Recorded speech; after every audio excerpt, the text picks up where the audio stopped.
Kayla Harrison.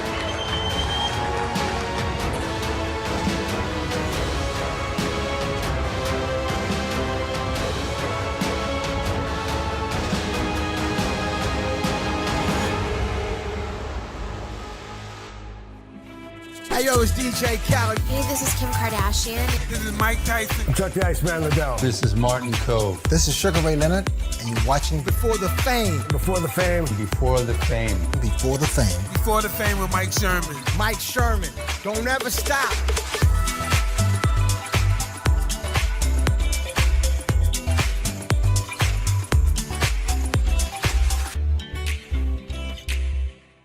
Hi everybody. The sport of MMA can be one of the most exciting and invigorating sports in the world. These individuals are fine-tuned athletes that go through a rigorous training regimen.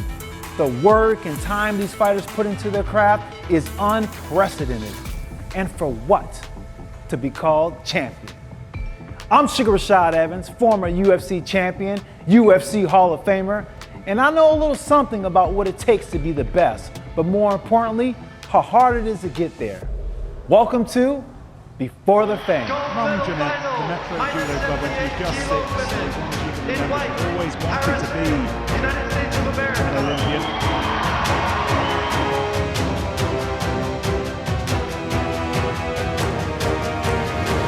I have this insatiable desire to be the best possible version of myself every day. I wanted to be in the Olympics when I was 6 years old, sitting on my grandmother's couch. One of the rock bottoms of my life was I was sexually abused by my first coach. And I was thinking about all of the times I wanted to quit and all of the times when I thought it was impossible. Why didn't you quit? Because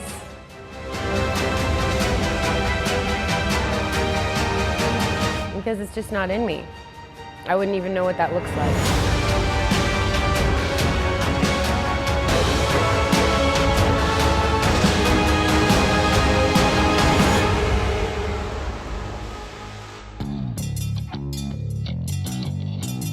Kayla Harrison was born on July 2nd, 1990 in Middletown, Ohio. My mother had actually taken judo in college as a self-defense course. And when I was a little girl, I saw a karate commercial on TV. The winning edge, the power to protect yourself, and the self-confidence to succeed. I was running around the house like kicking stuff and like trying to karate chop things. So she took me to the local dojo, and from the first time I stepped on the mat, I was in love. With Kayla's newfound love also came many new challenges. When did people start noticing you as a child that you had really a lot of skills? Yeah, see, that's the thing. In the beginning, I didn't. You know, I was actually quite terrible. I went to my first judo tournament after I had been doing judo for about a year. My first tournament, I think 15 seconds into the match, I was on my back, match over. You know, my second tournament, maybe a minute, and then I was on my back, match over. And she quickly found out nothing great comes easy. I didn't win my first tournament until I was 8 or 9 years old. When I won that tournament, I'll never forget it. You know, I got to stand on top of the podium, and the trophy was as big as me, and there were like, 200 people there. It was a very local, small time thing, but my mom is taking pictures of me like she's the paparazzi, and that was it. That was when I knew I wanted to be the best, I wanted to be the best in the world at judo. With the taste of victory still fresh, Kayla's passion had found her, and she knew what she had to do. So I was not this like phenom, superstar, anything, but I was very disciplined and I was very persistent. By the time I was 12 years old, I was waking up before school, middle school, to go lift with my cross-country coach, or I was going for a run.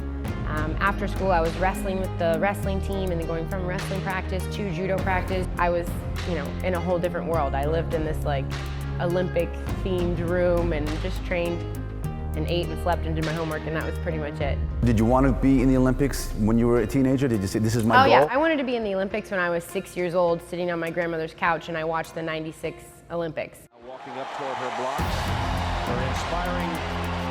And I watched the female sprinters. and Team USA just crushed it that year. And I was like, look at these women. They're so powerful, they're so strong, they're so fierce, and they're the best in the world at what they do. And that's when I wanted to be an Olympian. Inspired by the powerful women Olympians in 1996, Kayla had a singular focus: to win Olympic gold. During a practice session at her training center near Boston, Kayla Harrison effortlessly hurls a competitor onto his back, cracks a grin, and moves on to the next. You see, for the 21-year-old Middletown native, this isn't hard work. It's just another step toward making her dreams come true. I declare open the Games of London, celebrating the 30th Olympiad of the modern era. My first Olympics was in London. It was a long road to get there. A lot of ups, a lot of downs, a lot of questions, a lot of doubt. No American had ever won a gold medal. I was in the opening ceremonies, and I was with my best friend, Marty Malloy. And we were walking, and sort of my whole life was just kind of like playing in my head, like everything it took to get there, all of those years of sacrifice, all of those years of hard work, not just mine, but my family's, my teammates, my coaches. And then they lit the torch, and I felt the heat of the Olympic flame on my face. Wow. And I was thinking about all of the times I wanted to quit. Why didn't you quit?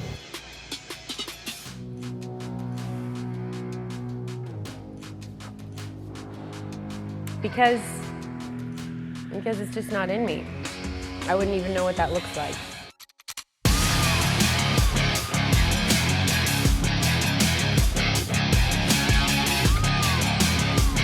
I just knew I was exactly where I was meant to be and that I was gonna win.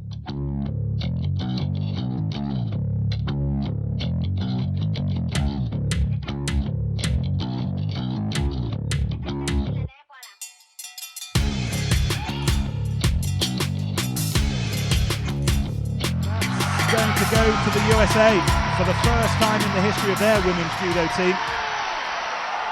The smiles for the American.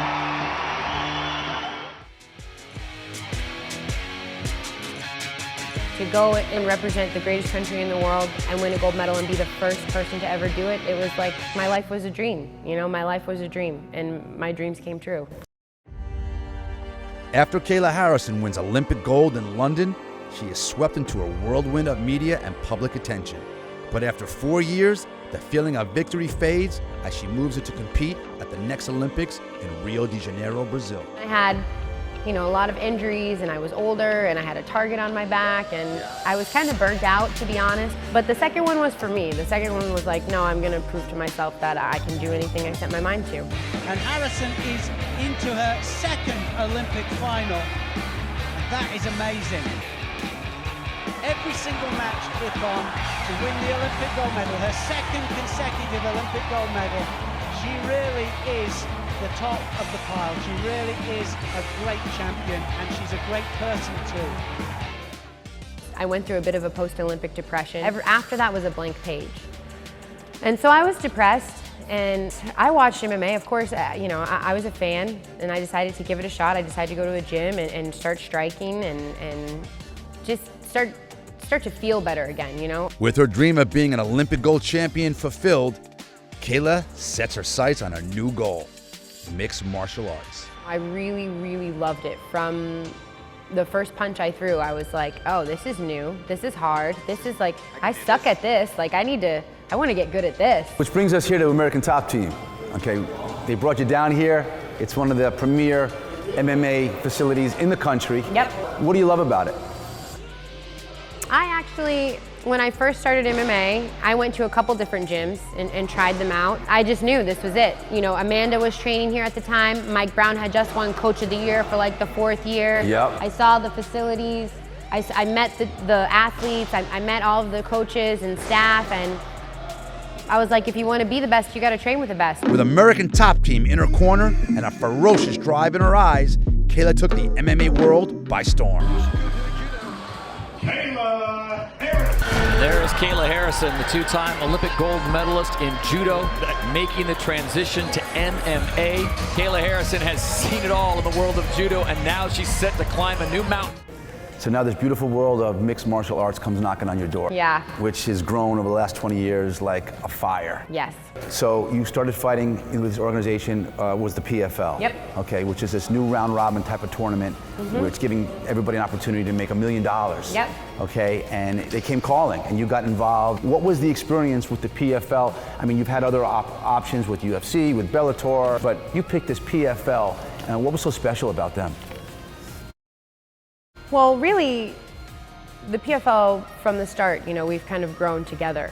One of the best lessons my coach, Big Jim, taught me, I was in Boston, I was 16 and hungry and broke and working 50 hours a week at a hardware store and going to high school and training full time, and I probably had like $5 in my bank account. And he said to me, if you want money, win. Then the money will come. And I took that and I kind of turned it into, if you want money, make your passion your work. If I want money, it will come, but I have to do my job, I have to win. You know, I have to find my passion and I have to make it my job.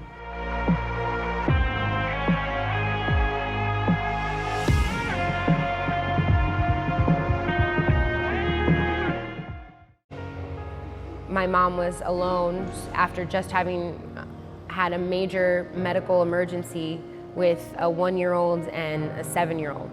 And I love them. Just as Kayla Harrison was experiencing major success in her sport, tragedy hit close to home and she needed to step up for her family in a huge way. My sister has, you know, she has her own struggles, and I won't speak on those because it's her story to tell. Absolutely. But my mom had custody of Kayla and Imri, her and her husband, and in 2019 my mom suffered a stroke. And in 2020, her husband Bob very suddenly passed away. So my mom was alone after just having had a major medical emergency with a 1-year-old and a 7-year-old. And I love them.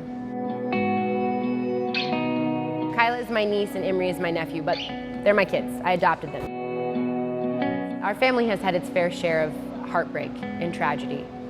For me, the greatest accomplishment I will ever have is to change the course of their lives and to give them an opportunity to live a good life. 2,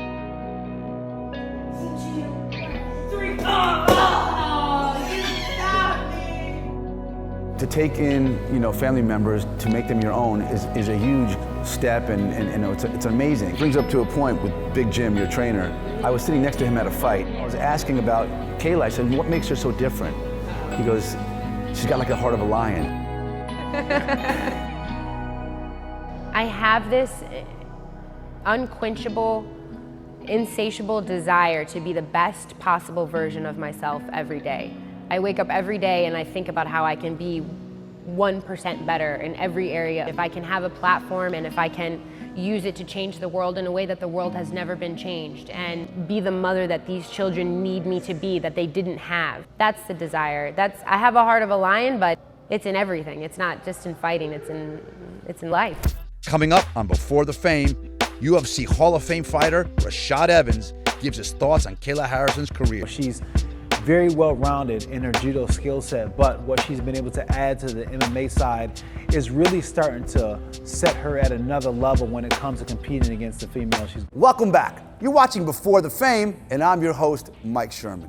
Today's show is on PFL champion Kayla Harrison, and I'm sitting with former UFC champion and UFC Hall of Famer Sugar Rashad Evans. Rashad, thanks so much for coming on my show. Thanks for having me, Mike. Kayla Harrison. She is a phenomenal fighter in the ring, and she's had an illustrious career from her days as a judo champion in the Olympics.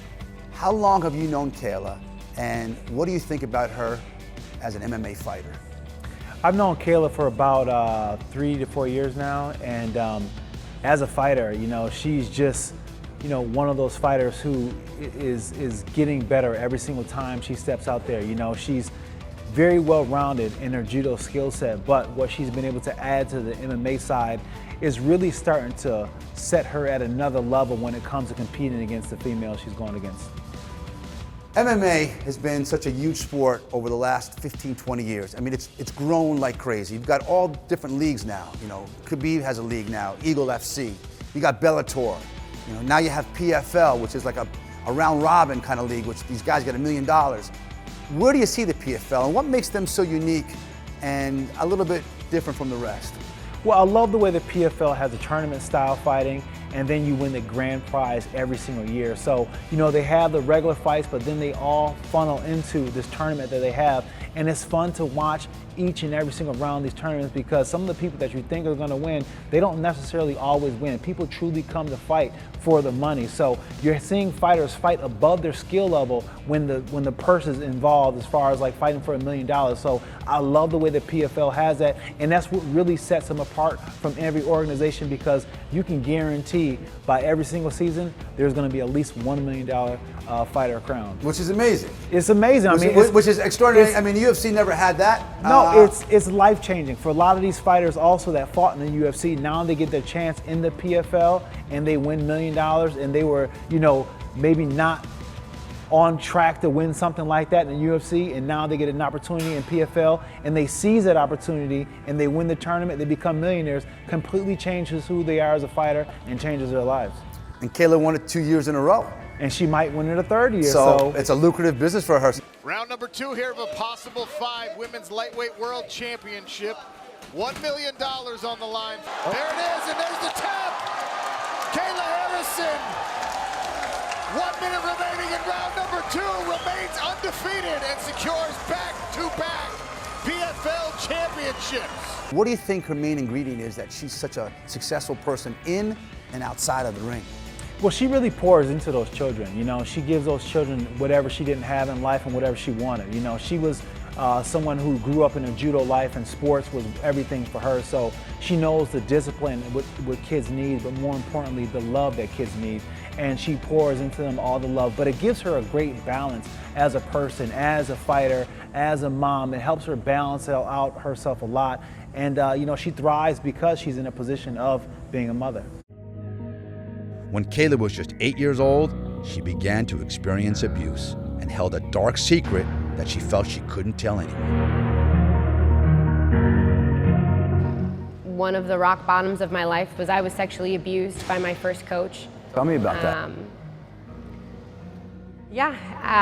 It started when I was 8 years old, and then when I was 16, I finally told my mom what had been happening. You get to a point where you're so hopeless and so you feel so helpless that I was either going to run away, kill myself, or say something.